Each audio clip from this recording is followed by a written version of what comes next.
I love your photo in the ribbon cutting. In the ribbon cutting, you look sexy. You photoshopped in. I'm like, hey, she wasn't in that ribbon cutting. It was good, man. I didn't see it. Sue said it looked good. It does. Where was it posted? Was it online? No, because we didn't get it from Merle. The Weaver will use it, but we didn't have it. It was good. You should use mine. You're gonna cut me out? Look at that.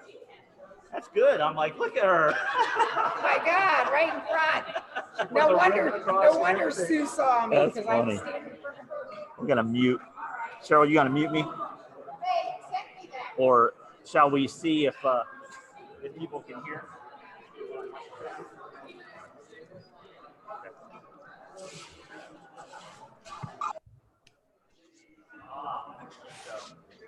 Hello, Lynn. Hi, how are you? Good. Hi, Kim. Josie. Frank. Hi, Donna. Hi, everybody. Hello. Donna, are you getting settled into Worcester yet? We are. We're enjoying it here very much. You ready for me to do it, Cheryl? Good.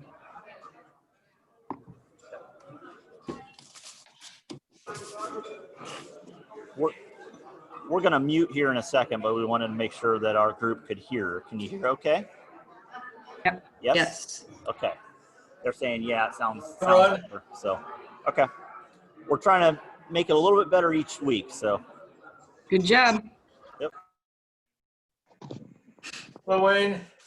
Hi. Hello, everyone. Oh. Hello.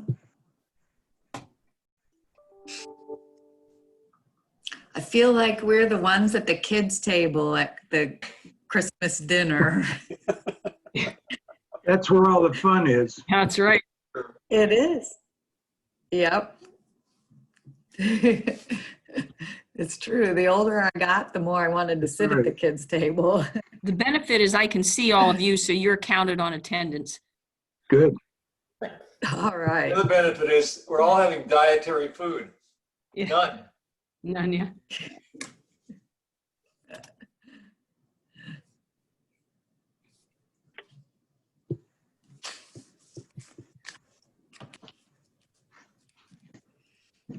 Hey, Lynn, Yes. maybe a little bit, if I'm too late to ask this, that's okay. Is anyone making announcements? Will Justin be making announcements, or if I send him a Yep. message? Send him a message. Okay. And then when he comes back on, Right. we'll make sure he's read his text. Okay.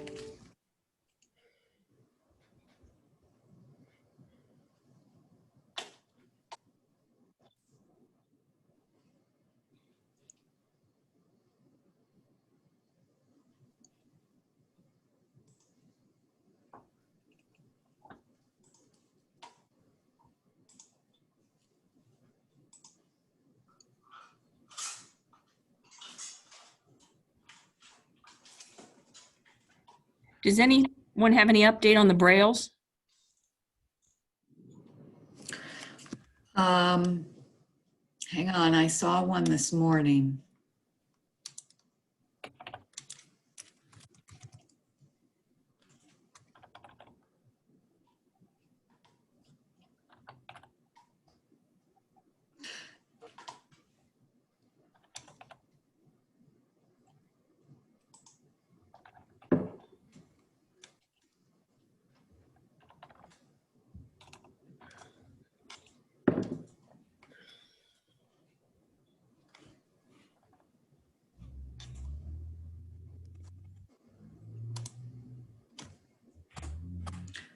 So I just put in chat what Margot posted this morning a couple hours ago. Thank you. She continues to say she's okay or doing fine, but she doesn't say much about herself.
I was sorry to see music on the market delayed an year. Fully understood, but it's too bad. Yeah, I think that's going to be out of the question for a while, Yeah. like most things. I'll really miss Burning River Brass for a year. Yeah. I don't know, maybe they'll do something virtual. Virtual. At least the Browns won. Yeah, that was good.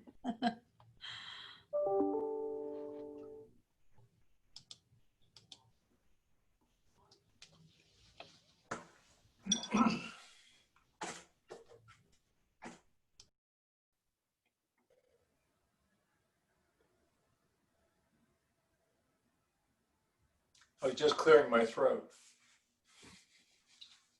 Somebody should tell the president we have a meeting.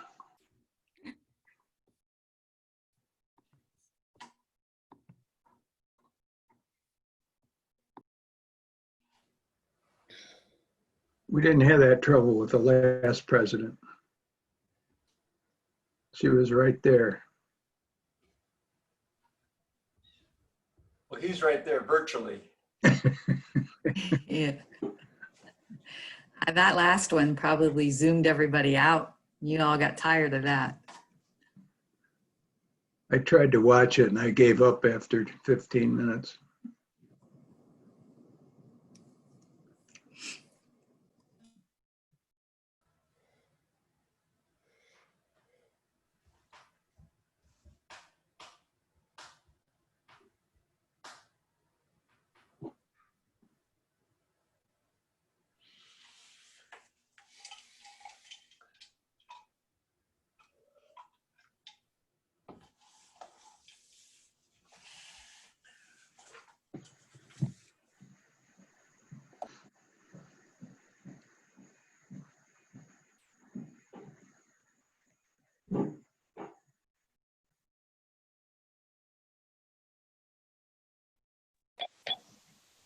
Okay. Now, if you wanted the video, could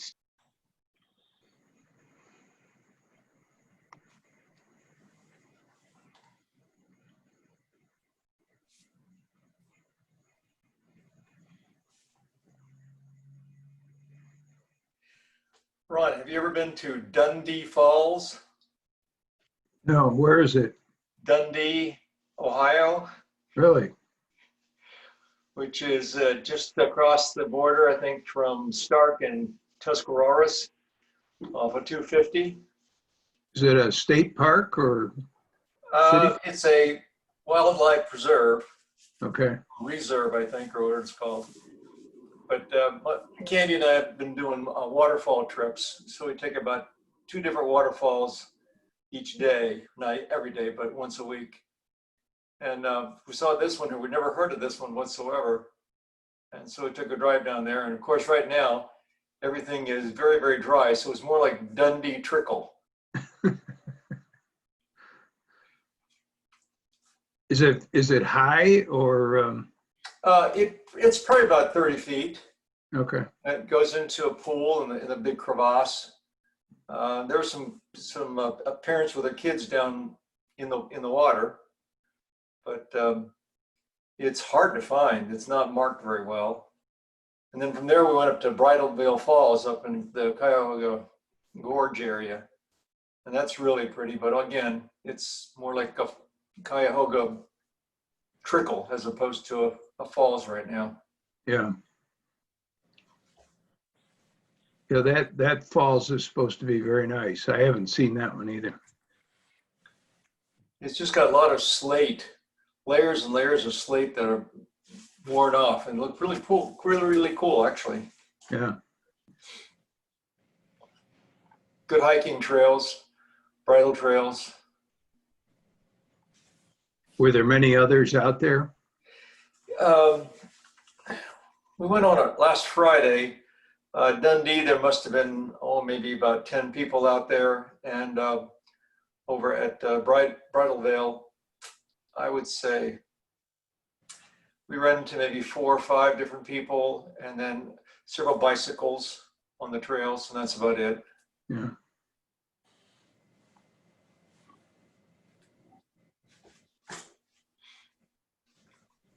The Millersburg or Holmes County Conservation Group, along with their park district, is planning to open up some areas from the bike trail to the Kilbuck Creek for kayaking. Mm-hmm. There's kind of a nice wilderness area through there. It'll probably be next year before they get it done, but places where you could pull off the trail and put a kayak in. Sure.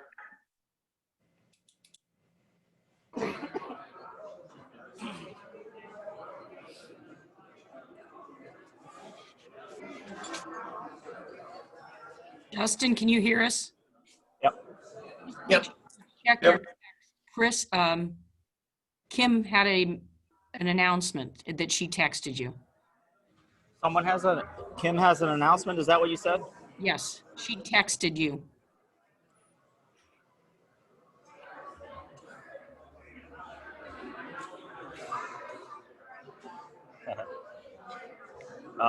Actually, that is perfect because that's on my list as well.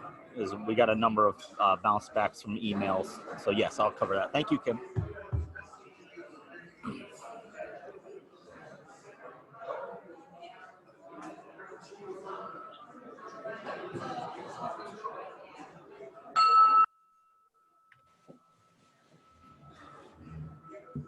If we could stand for the Pledge of Allegiance. I pledge allegiance to the flag of the United States of America and to the republic for which it stands, one nation, under God, indivisible, with liberty and justice for all. Let's make sure we greet everybody from a distance here, folks. Our Zoomers are on here as well.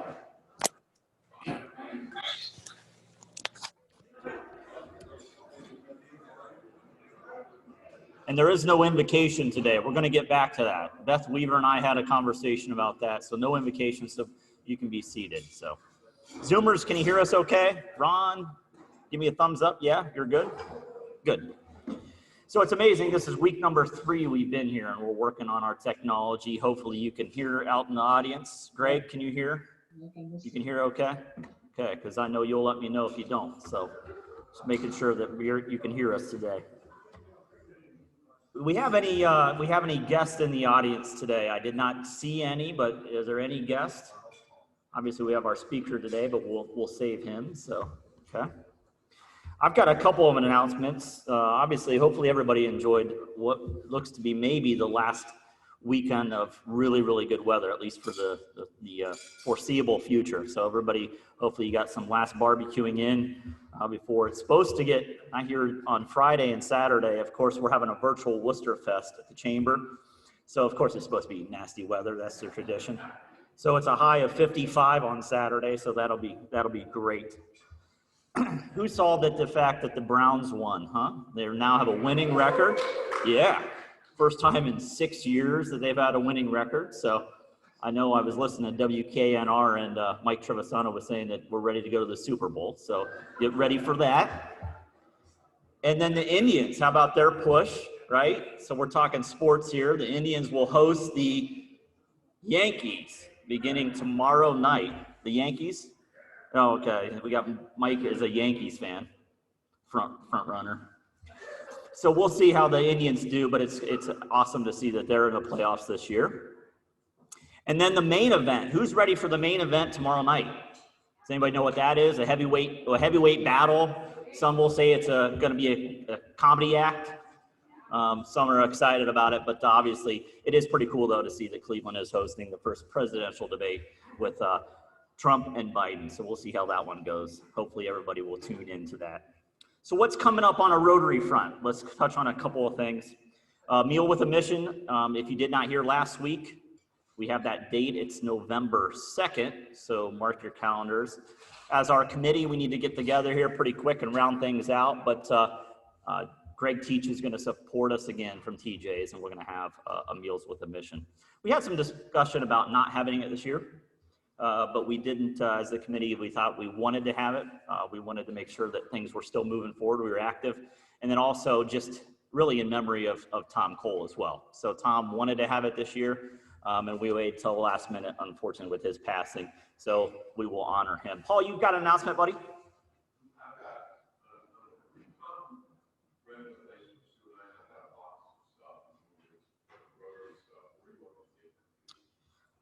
Ray Lizzie or Phil Mariola would be great if you don't mind. I'm just going to throw that right on them. So.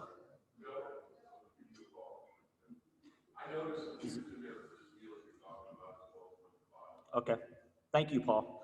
For the Zoomers, Paul Williams said that there was a number of items that Tom Cole had at house that he's renting from Paul, and we'll get that to Phil Mariola.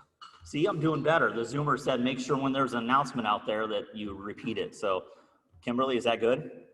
All right, we get thumbs up so far. I get graded every time I get up here. So, and D, how's my English doing, bud? We all right? So far, we've got an A. This is perfect. A board leadership. You know, I want to have just a little discussion about that. So the one thing that I've noticed as being a Rotarian is the process for selecting the El Presidente and also our board members. So you're going to receive an email from me. Everybody loves emails. And it's going to be a little quick survey, and it's anonymous, folks. Only I will see it. Trust me, I won't say anything. If you have any desire in being part of the board, and if you've been on the board and you have a desire to be the president, I think it would be wise as a group that we actually ask people if they'd like to be a part of something. So you'll be receiving that. So rather than getting the nod that you are the president and hey, you're on the board, I think we'll start maybe, and maybe Terry, you can follow this up, but maybe we'll start every year to ask who has interest in being a part of the leadership group. I think that's where we should start, and we will do that this year. So you will be receiving an email from me. If you have any desire, please let us know. There's plenty of spots to be involved more from a board perspective. Also, Matt Yost isn't here. That doesn't bode well. Well, actually it does for my theory. So a number of people have said, I'm not getting your emails. So please check the spam folder, check your trash. Sometimes my stuff does go to the trash, so just make sure you untrash it. And then also, there will be an email that goes out that's gonna have our Rotary list. So everybody loves Club Runner. Boy, I'll tell you, that is a dynamic website. That was a joke, trust me. You will get a list of all the names and it'll have the associated email, okay? We need to make sure that that's updated. I know that Matt was saying he was part of the Taylor group, now it's the Hummel group or vice versa. So make sure that's updated because all correspondence that we will be doing moving forward will be through email. So if you're not getting emails, you are not plugged in. Also, past President Kimberly is working on our directory. So again, take a look at your photo. I know there's some photos from the senior class of 1974 that are your profile photos, okay? If they're black and white, that's probably an indication that it's a little old, okay? So we can take those here at the facility. When we get to the church, we can take those as well. But if you have a professional headshot, if you could get those to me, Kimberly, Lynn, or Greg, and we'll make sure that your photo is updated. Lastly, I'm going to ask Greg Long to come up and give us a quick update on a request that we received and that the board funded. Greg, do you mind coming up here, bud?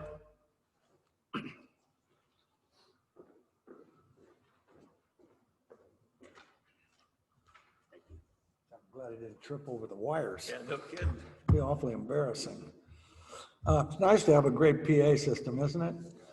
Anyway, as you're all aware, the flag project profits go to fund a lot of the budget in the Rotary Foundation. Well, 10% of the flag net proceeds goes to the Veterans Committee to fund each year veterans projects in town. And I've tried to always let you know when the Veterans Committee has approved something and it goes to the board and they approve it.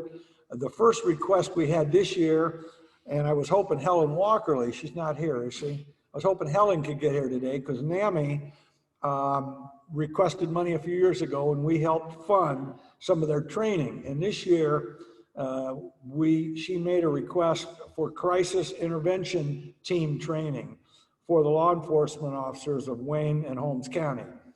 And the CIT program is a nationwide and community program that involves mental health providers, consumers, and mental health services, their family members, and law enforcement working together to provide the best possible outcomes during a mental health crisis. They had 2 classes, and they were requesting $1,500 from Wooster Rotary, assisting with the materials and lunch for the officers on this two-day-long training program. So we agreed to that, and I wanted to make sure all of you would know about it. And I was hoping Helen could explain it. She wouldn't have had to read it, but I think we thought it was a very good program, and we hope that you did too.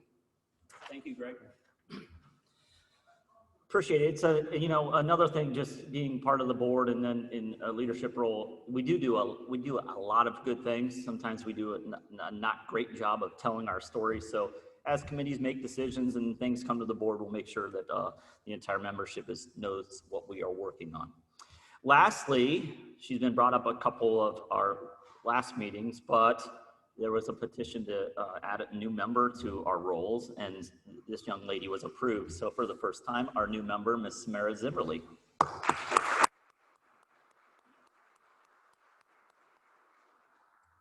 And that's all the announcements that I have from here, from the podium. Is there anybody out here that'd like to share anything before we?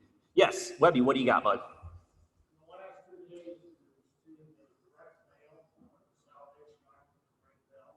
Okay.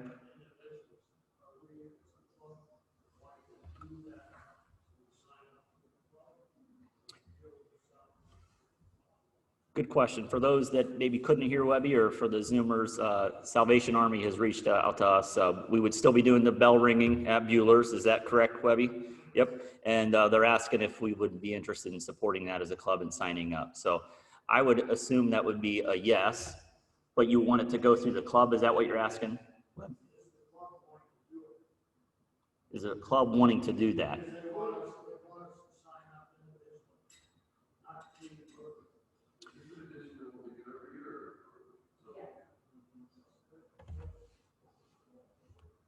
I maybe need a little guidance on that. I would always sign up on the, get a block. Who's in charge of that? There we go.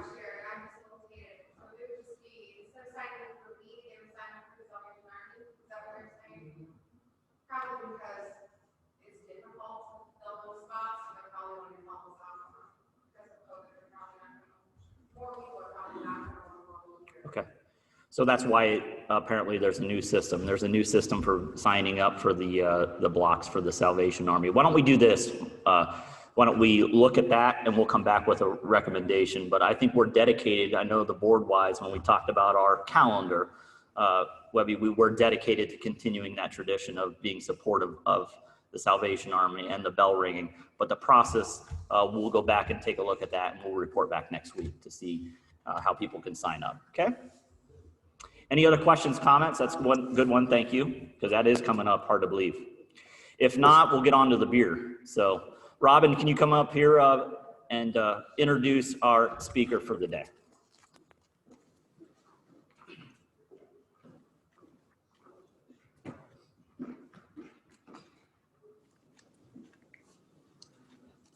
Good afternoon, fellow Rotarians, President Justin. Paul's story starts in college, and like many college students, Paul developed a true appreciation for beer during his 4 years on campus at Allegheny College in Meadville, PA. Unlike a lot of college students, the Wayne County native wasn't satisfied with merely consuming it in large quantities. He had bigger ideas. He wanted to brew it. It was after spending a semester abroad in Germany, where beer making is a century-old arts form, that Paul decided to dedicate his senior thesis to the impact of microbreweries on the American beer industry. The thesis was brilliant. Paul earned his degree, and it finally came time to head out into the world and make a living, brewing beer naturally. He started out west at Great Divide Brewing in Denver. Thousands of miles and thousands of barrels later, he returned to Worcester in 2011 and opened JAFB in 2012 with his father, Jerry, and brother, Tony. JAFB Worcester has been open for almost 8 years now and has made several award-winning beers along the way. After all, the people of Worcester deserve a great beer.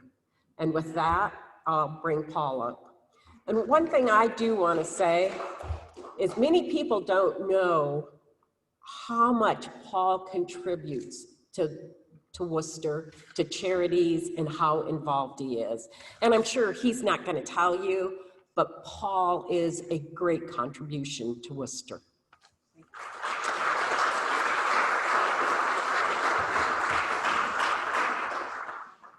You're a little shorter than me, but Yeah, down. there you go. Vertically challenged. And you look good too. Thanks. Yeah. Thanks a lot for having me, guys. This is pretty neat.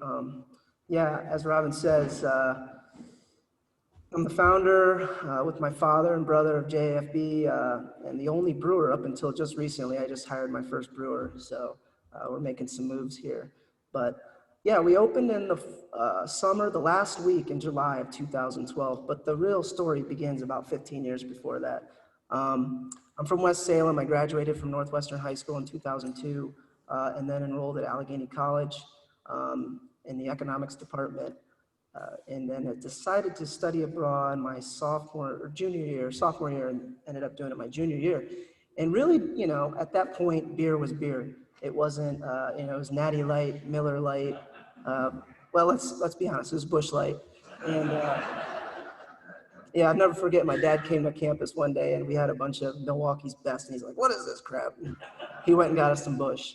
But anyway, I decided to study abroad, still not knowing anything about beer. And it was in England and Germany and the Czech Republic that I started to like visit these century-old, 200, 300-year-old breweries and became kind of infatuated with the industry and started really just studying it and studying the business. I came back 6 months later and with the not really even knowing what's going on in the States, and found the industry here as well, which obviously was much younger at the time. Most of the breweries in existence opened in the mid 80s, and there weren't very many of them, and it was nothing like it was in Europe. So started studying that, started talking with my professor, ended up writing my senior comprehensive project on the industry. And it was through him that he said, "Hey, if this is something that you're really interested in, maybe you should, you know, try to get your feet wet in a brewery." And at the time, you know, you're not going to be making very much money out of college working on a bottling line. But honestly, that's the easiest way to get in the industry, I think, at that time. Of course, I'm talking about beer all the time with my family, talking about breweries, talking about going different places, checking things out. And so it's kind of in our blood, I think. It's in everybody's blood. I believe that. But, you know, we become the Wooster all the time. And my dad's like, "Man, Worcester's a great town for a brewery, don't you think?" And I'm like, "Absolutely. You have multiple colleges, you have industry, you have a great community, and at the end of the day, all roads kind of lead to Worcester." And so I'm home for spring break, and my dad said, "Hey, there's this building for sale. It's the old Napa building. Let's go take a look at it." So we got the key from the realtor and walked in. And of course, I don't know if you guys remember, back in 2006, that building was literally sitting there in the corner, kind of falling apart, dilapidated, a lot of, you know, squatters and homeless people living in there. We looked around and he's like, "This is great." And I looked, yeah, after a lot of work, of course. But he's kind of got that mind. He's a builder, a fabricator, that he can kind of see the beauty in some things that a lot of people can't. So next thing you know, I go back to school, finish up the semester. He calls me up. He's like, "Hey, I bought that building. They took my offer." And in typical Jerry Fryman fashion, he lowballed them like crazy. They didn't accept. And then 2 weeks later, they call me like, "Hey, we'll take your offer." So he got it for a pretty good deal. But of course, they had a lot of work to do. No parking was another issue. So come home after I graduate, and we literally renovated that building the whole summer. Me, him, and we went down to the Salvation Army and got a couple workers, and, you know, paid them cash and and the rest is history. We laid drywall, ripped out the drop ceiling, tucked all the windows, replaced all the windows. It's just, the building was falling down everywhere. It just really took care of it. That took me through the whole summer. And at that time I was like, I know that if I want to do something like this, I have to get going in the industry. So at that time, the Mecca was Denver, Colorado. I moved to Denver, got a job pretty quickly at Great Divide Brewing Company and worked my way up to like the packaging lead. I was not doing any brewing at the time. And so after about a year and a half, it was 2 years, I decided that it was time to move on. So I was looking for jobs elsewhere. I got offered a position all the way across the country in New York, Lake Placid, where I was the assistant head brewer. And that's where I really learned the brewing process on a professional level. Was there for about a year and knew that I was done. I needed to move on, and got offered another position in Wyoming in Jackson Hole at Snake River, where I literally was doing all facets in the industry, from brewing, packaging, sales, cellar work. I could go on and on. It was a super fast-paced job. Was there only a year when I got a call, literally when I was working on a bottling line. My phone starts ringing, and it was the owner of the business, and he said, "Hey, we need you back. We'll give you the salary. It's a pretty good salary. You just run the whole show." And for a 26-year-old guy, that was a pretty good opportunity, and I had to immediately take on that job. So I packed up my truck again, moved back across the country in a snowstorm, back to Lake Placid, and worked there for another year and a half. And that's when I knew that this industry was going to explode. I knew that I had to get back to Worcester before somebody else did, or before the market started to get saturated. So I started talking to my dad and what his plans were with the building. At that time, I don't know if you guys remember, the Artist Co-op was leasing the front of the building. And there was all kinds of traffic in and out of there, but he was just doing his thing with the building. He's like, "Yeah, let's do it, because actually I'm thinking about selling it." I was like, "Oh no." So started working on the business plan, started putting that together. That would have been 2011. And by the middle of 2011 summer, I knew that I had to go gung-ho, full steam ahead with the business. And so I moved home, I quit the job, and started working on, using my economics degree finally to put together, talking with banks, getting loans in place, start the paperwork. There's a lot of paperwork involved with licensing on the federal, state, and local level, which, if I ever had to do that again, I don't know if I would ever want to do that again. I'd have to definitely sub that out to somebody else that has experience with that. It's a little bit easier now. They've changed it. You can do it all online, but before you were just on the phone for hours. But yeah, so got the loans in place, and by the end of 2011, equipment was ordered. We had the equipment in middle of first half of 2012, and then started installing all the first batch of equipment. Now we're just literally waiting on the go-ahead from the state. And they didn't really give us much notice. They just came in one day and said, here's your thing, you're ready to go, you're ready to open. So this is where it gets really interesting. Literally, we were the first brewery in the state of Ohio where the law kind of changed that allowed breweries, that we are a production brewery with no restaurant, we're not a brew pub, to have an adjacent tasting room, or essentially a bar. Now you have to have a couple requirements. Your bathrooms have to be up to code. You have to have your dishwasher, 3-bay sink, all that stuff. So the whole business model before that was just to have a production facility where I would literally brew the beer.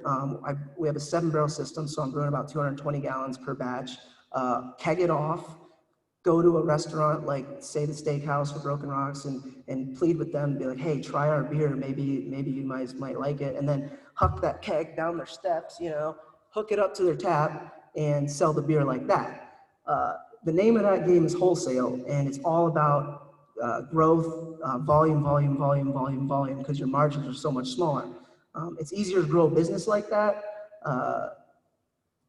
but it's also not easier. It's hard to say. So the law changed. It's like, okay, you guys can have essentially a tap room or a bar, sell the product through your own vessels.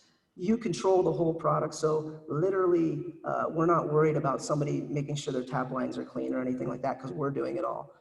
So overnight, it changed the business. And it allowed us to be profitable right off the bat.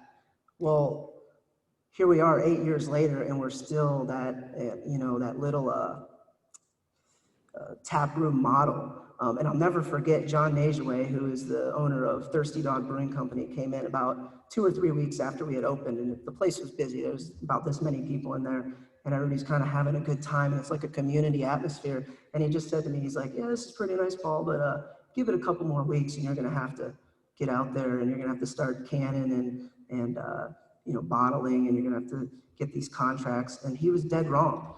The industry changed from that day. They ended up having a tasting room. Every little brewery ended up having a tasting room. And then you start to see all these other communities with breweries pop up. So in 2011 or 12, when we opened, we were 48th brewery in Ohio. There are now over 300 breweries in Ohio. There was 1,400 breweries in the United States. There's over 8,000 breweries in the United States, with another 4,000 that are in planning. We'll see how that goes. Obviously, that's all come to a complete halt right now. But yeah, that's kind of been our business model from that day forward. And so you'll see out in the tap room, if you've ever been in there, we have like these tables. We scrambled at the last minute when they said, hey, you could have a tasting room or a bar.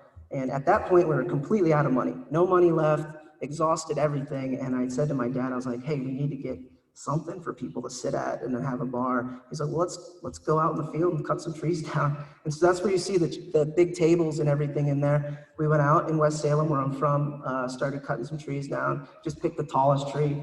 And we have a little sawmill, and next thing you know, there's 2 tables, 3 tables, a bar. And it's just kind of created that really unique atmosphere that I hate to say it, I've seen a million people copy now. You go to even large venues, they'll have the rough edge wood and everything, and try to create that tap room feel, or that old German, Czech Republic, old style pub feel.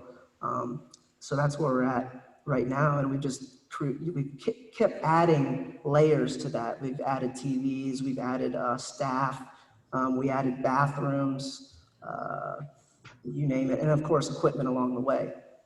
So 8 years, that's all happened, and then all of a sudden, last year, I really kind of refocused the business, and I've started to really try to think about expanding outside of the brewery, not necessarily a second location, but a growth in that new sector of canning or wholesale that we were originally going to do, but totally got away from because of the opportunity that we had right in front of us.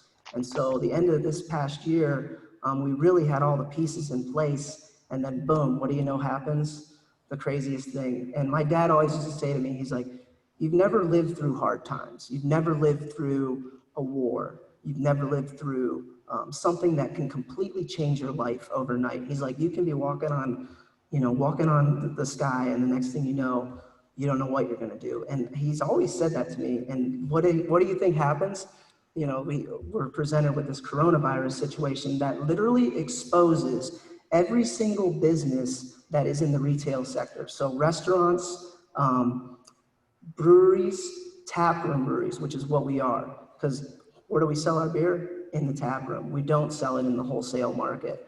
So it's been that was something that literally kind of slapped us in the face, and it was a wake-up call, and it was something I had to really kind of take back, look at it from 10 feet high, and emotionally detach myself from the whole business.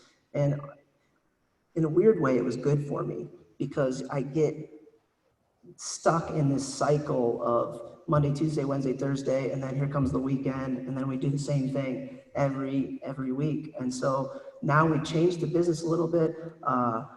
We closed down for a while, and we refocused. And so now we're moving into a different direction. We're forced to move in this direction. We've recently purchased a canning line. I hired a brewer, so I'm not doing all the brewing anymore, which has been a big help, and he's been a great asset to the company. It allows me to really focus on the business rather than the production side. And we've actually created like 3 different businesses now. So we have the tap room, which is, when you walk in the door and what you see. We have the production facility in the back, and now we're adding a layer of like distribution. And so we're focused for the future here. Beginning of the year, our sales were 95% through our taps. And of that 95%, 85% of it was in pint glasses right there at the bar. We're at 90, it's still 95% through our, through our doors, but 50% of that now is to go in the form of our new canning line, which we rolled out. And I don't know if you guys seen it, we've kind of used like downtown, kind of focusing on Worcester. So if you're not from Worcester, everyone's like, what is that? But it's kind of focused, it's dialed in, it's got like brand recognition, I think, and it just focuses on the community that has made us successful and where we're at right now today. So we're excited for the future. Things are back. They're not normal, obviously. We still have all these issues that we're, They do have a canning line? but we're still I did hear doing all that. right, and it's looking good. So, yeah. Any questions? Paul, can you talk a little bit about the scale? For example, you mentioned Thirsty Dog. Yeah. Good question. Yeah, scale. So we are we're 7-barrel system. We do roughly almost 1,000.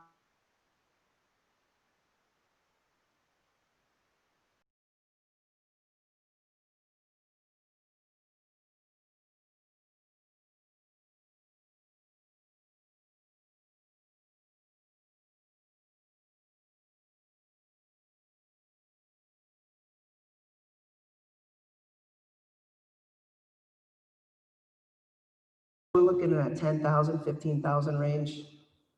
That's the plan. That's the midterm plan. Can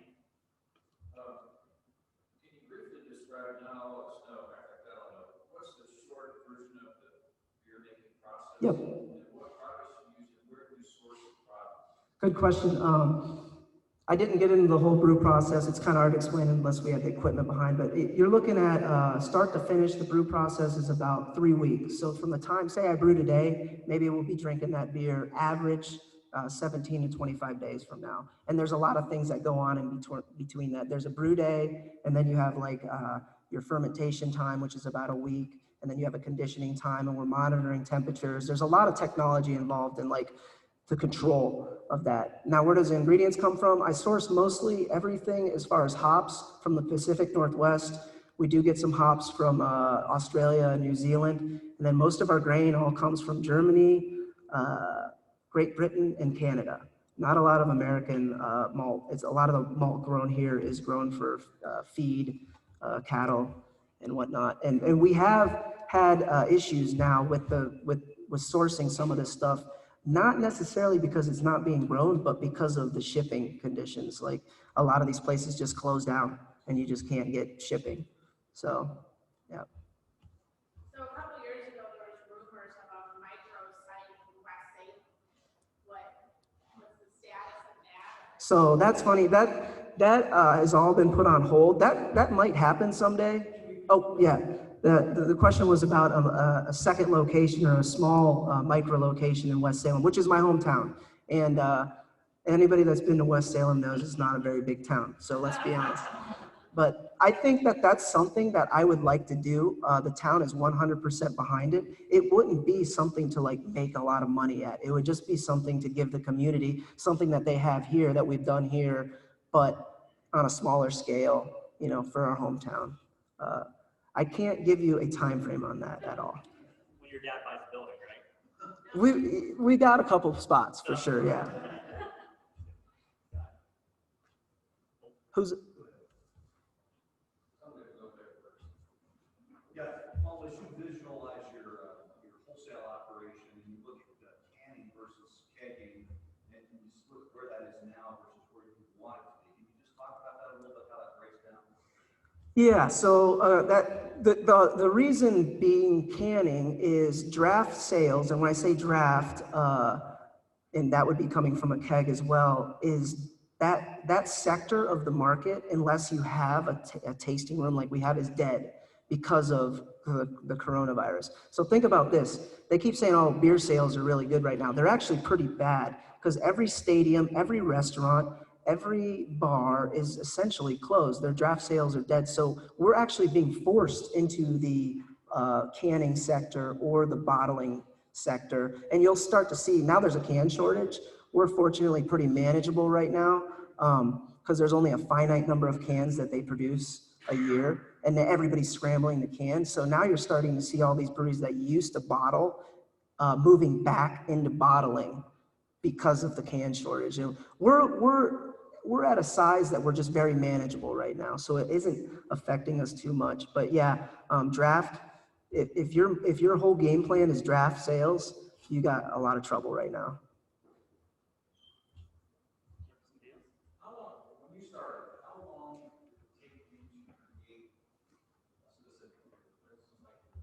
Good question.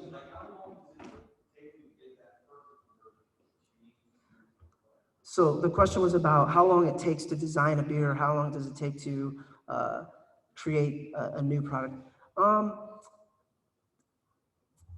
For me, it's not that. Usually it takes a couple attempts. I have an idea. It's very calculated. I'm not a brewer that likes to just grab a bunch of stuff and get crazy with it. I like focus. I look at a certain style and know that, well, this isn't going to work in it and this isn't going to work in it, but this might work, and then just kind of put my own spin on it. A lot of it has to do with the local water. That's a lot of the flavor we're getting. And we have great water here in Worcester. If we were over in Canton, it'd be a different story. We'd have a whole water purification system in place there. So we're pretty fortunate. Thank you, water department. No, seriously, so don't be putting anything bad down the drains, because they have, that's an insanely important job that the city does, and they do an awesome job with it. And they're very thorough. But for me, a couple batches, like our Rain Delay is our best selling beer. That was actually a mistake, no joke. Years ago, I was brewing our pale ale, and I literally halfway through the process, I'm like, something's wrong. The color was a little bit off.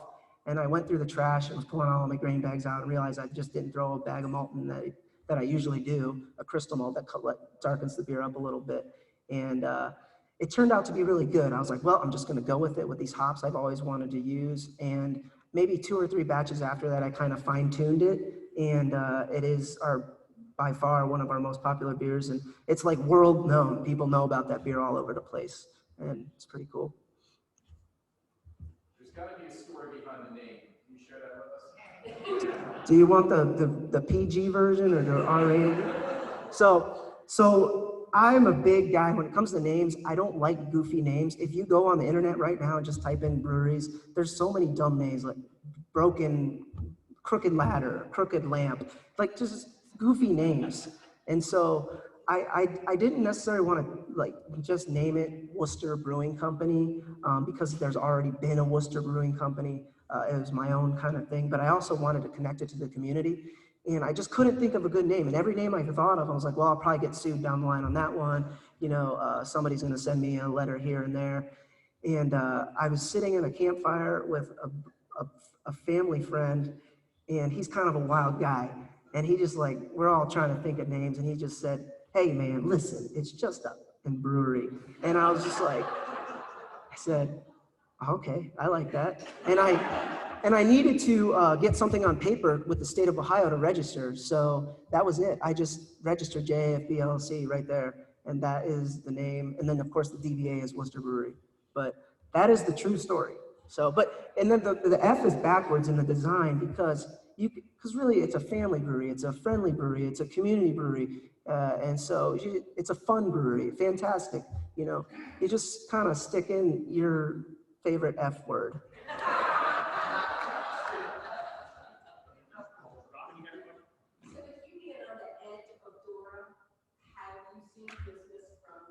Yeah, absolutely. It's pretty neat. That first day, I mean, I had to call Justin up. We ran out of cups right away. We didn't run out. We were about to. Yeah, it's really neat for the community. I think there's going to be some things that we need to fine tune a little bit as far as like the structure to it, as far, not necessarily the structure, but like there's been some questions that have arose, but definitely it's neat, and I haven't seen any issues so far. I think it's definitely beneficial for the guys downtown. And we're just happy to be part of it. Well, you said something about your canning more, so where, if we want to try some out, I want to specifically come to the tap room. So if you go to Leroy's, they have our cans, pretty much everybody downtown, Old Jail. But for the most part, we're still selling almost everything in-house. And that being because the demand is right there. So rather than go down that route where we're, wholesale selling it, we're still selling it at a premium, because we're only making a certain amount. So really you do have to come in and get it. And then as far as like outside of Worcester, we have very few accounts that we are consistent with, just being that we're selling everything in-house, and we'd rather do it that way until we take the step to the next level. And we're right about there, so. Well, could you explain your thinking on why you don't do food service? Yeah, why I don't do for food. And that was the most crazy thing, I think, for Worcester when we first opened. And the reason is we don't have to. We didn't have to. It's not it doesn't work for everybody. And I would say 9 out of 10 breweries, you need to have food that are set up like we are. I think we have such a unique spot and a cool location that the kitchen it's not a necessity. And I think it goes back with the open community feel. It's hard to explain. It just doesn't, it works for us to not have food. Now, restaurant for me, it's not my business. I've worked in restaurants. I always knew that I did not want to manage a restaurant. And so to not have to do that is a great thing. That's a completely different sector of the business. You have two businesses. You have the brewery and then you have the restaurant. And sometimes it's not a happy marriage. And so, yeah, we've been fortunate. Through this whole Corona, I've talked to a lot of other brewers that they say that if they did not have the restaurant, they would be out of business by now. And we're the exact opposite of that.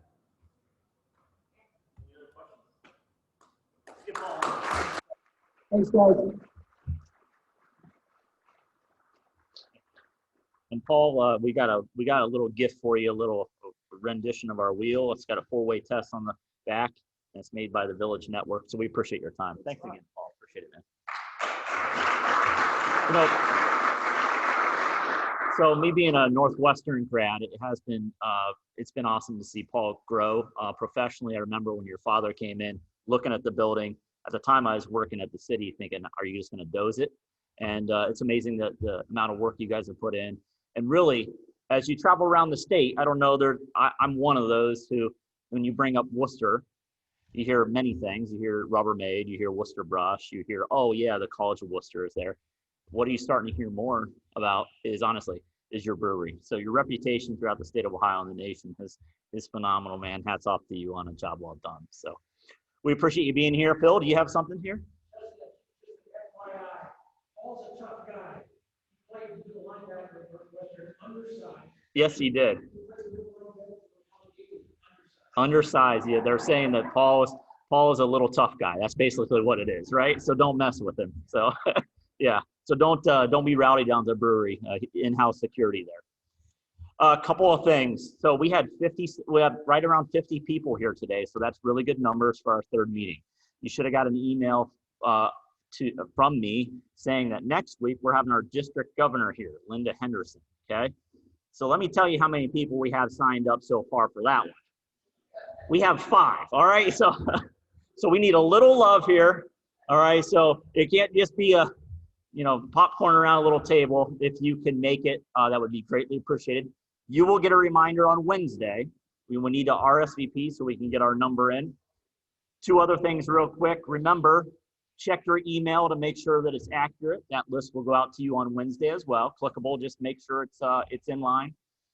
Lastly, if you would like to be part of the leadership here with Rotary, be it on the board, or if you're a past board member and would like to be considered for president, you fill out that survey and let us know so we can take that into consideration.